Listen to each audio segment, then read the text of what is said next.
Let me teach you how to do scene detect within Premiere and then highlight to you all the ways it might be beneficial to you in your editing scheme. So let's dive into this. I have this really long clip and it's got all kinds of angles and cuts baked into it, right? So it's just one video file. So what I'm going to do is I'm going to click on it, then right click, scroll down, and I'm going to do scene edit detection. So I'm going to go ahead and click on that, and then you can apply various options here. So the first one that obviously I want to make sure we click is apply a cut at each detected cut point, right? So that's going to add a cut as it implies everywhere. Now you can create subclips and markers and things like that. I don't need to do that, but you're welcome to.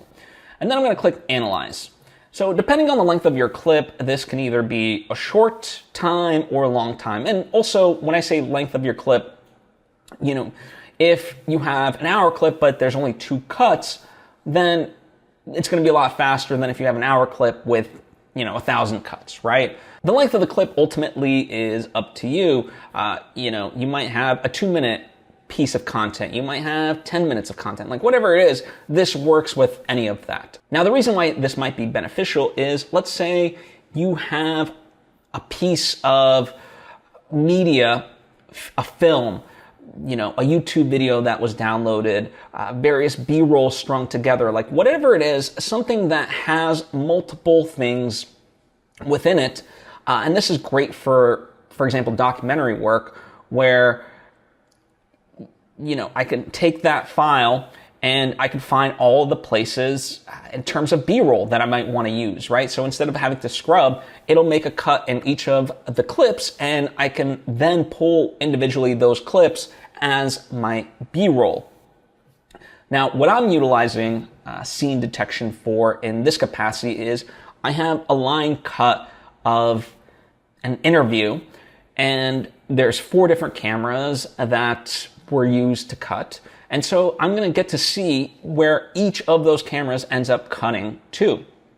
And that way, as I can readjust things later on as it were. Now, obviously for that, I'll have to bring in the raw files of each of those cameras isolated, but at least I know where the various cuts are, and it makes my life easier in that capacity. But overall, the biggest use case that I can think of is when you need to chop something up into B-roll clips, or just clips in general. If you have multiple interviews strung out together, you can cut them up that way. So all in all, this is a very useful little trick, and these are the things that I would utilize it for, but I encourage you to comment down below and let me know the various ways that you think you might benefit from this nifty little feature within Adobe Premiere. And there it is, finally done. Obviously, it's a lot of edits along the way. That's why it took so long. But now I can see all the places where the cuts happen. Anyway, thank you for taking the time to tune in. I truly do appreciate it, and hope to see you next time.